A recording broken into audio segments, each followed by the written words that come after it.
Allahumma salli wa sallim ala sayyidina wa habibina. Membaca Quran secara sir ataupun jihad tergantung tempat dan kondisi. Membaca Quran secara jihad keras bila mengganggu orang lain hukumnya haram.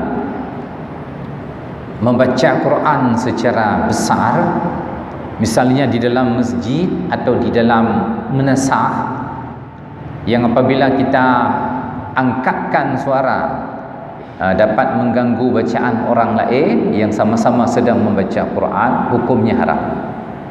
Ya, maka lebih baik disirkan, disembunyikan bacaan.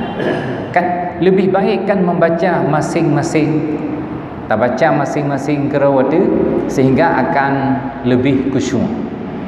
Ya, tapi untuk menghidupkan syiar dibolehkan, sekadar untuk menghidupkan syiar.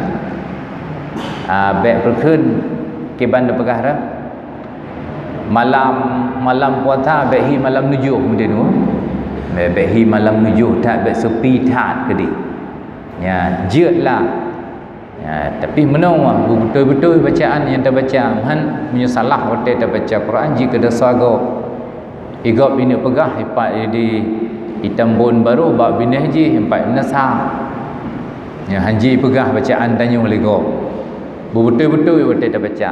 Menyuhana betul kita baca Quran, yang pertama dosa, yang kedua dosa go, dosa dro tu dosa go. Ya, nyu kira-kira naga roh bek tabut bakmi. Ya, kengkung tan je susah urun dengar urun baca. Dia urun dengar nak susah kan dengar ke malam. Dia urun baca slow bentang lagi yang sabakah tilawat Al-Quran tadi.